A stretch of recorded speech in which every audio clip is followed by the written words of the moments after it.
Hey everyone, and welcome to the Defenders edition of the preseason for Serie A Fantasy 2025-2026. If you missed the goalkeepers top five yesterday, that will be at the end screen of this video. Take a look. Um, and once again, this is for Kickus this year, as the last year Serie A Fantasy no longer is continuing. We will dive right in. And first defender we have up is Amir Rrahmani. It wasn't necessarily on my radar for this top five list coming in, but after looking at the data from last year, he did score the most points as a defender for Kickus last year. They're actually being really good if you just message them. They have a whole bunch of data. They have a fixture difficulty table, last year's point and stuff like that. So definitely suggest doing that just through their X or Twitter. They've been really good about that. Um, Napoli may be even better than last year. I think their defense is going to be relatively consistent, but going forward as well, they're going to be stronger. They have guys like Kevin De Bruyne now, stuff like that. They're just building off last season, and they either have Merit or Milinkovic-Savic in the goal. Some people notice I didn't include either of them because I really don't know what their goalkeeper situation is going to be like. I think it's a fair argument to say that why bring this really good goalkeeper in if you're not going to play him? But also Merritt's not a bad goalkeeper either. So a little bit of an interesting situation there. Rrahmani is slightly cheaper than Di Lorenzo, but also less attacking than him. But a solid option and should start most weeks. Number four is new transfer in Pervis Estupinan. He is coming over from Brighton in the Premier League, relatively attacking player.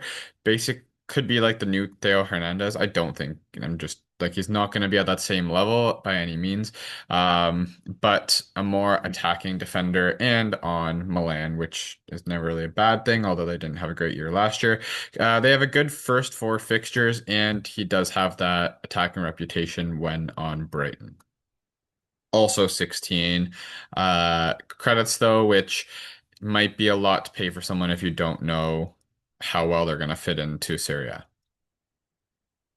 Number three is Giovanni Di Lorenzo. For one credit more than Rrahmani, you get a lot more attacking threat. He is one of the few wingbacks that don't get subbed really ever. And he is part of the strong Napoli team, which do have relatively good opening fixtures. So if you're willing to pay one credit more, you have that in your budget available to go over Rrahmani. I would say Di Lorenzo is the better option, and he's just been part of the league for so long. You can generally trust him.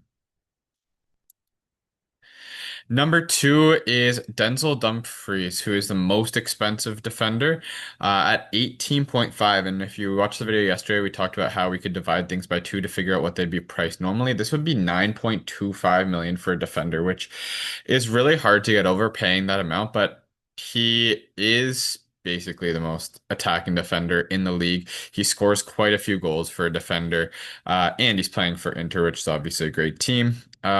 They tend to have a lot of wingbacks. I think he is a preferred starter, but he might be a bit of a rotation risk or a sub risk because they do tend to sub their wingbacks often.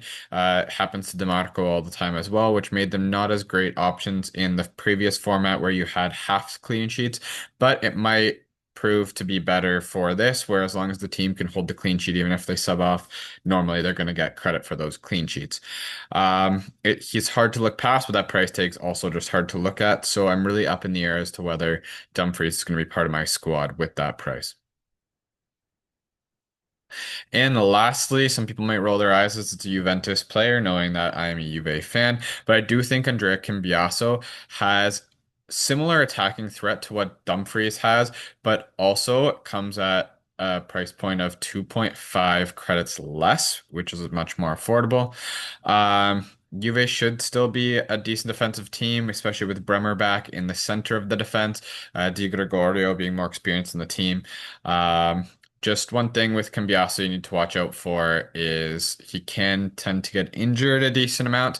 But at the price point of 16, once we find out some better defenders at lower price points, that should be easy to move on from if we need to. And sometimes, as what happens with most wingbacks aside from Di Lorenzo, really, you sometimes need to worry about subs or rotation in the squad.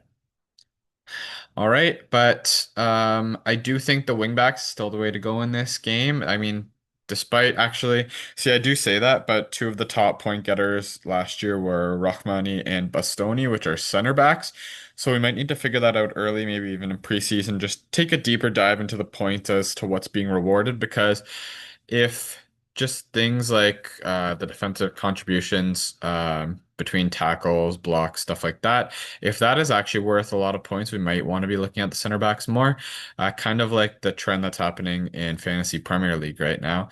Um, but I do still like the excitement of going for the wing backs, the guys that are going to get the assists, the goals. Cambiaso's had a good preseason, so that's also in favor there and hoping for a better year from Juve in general.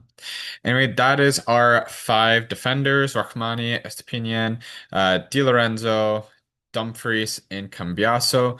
Let me know who else you would add here. Obviously, I'm just picking five, but there are going to be other great options and some hopefully cheaper options that come out during the Coppa Italia and the rest of the preseason.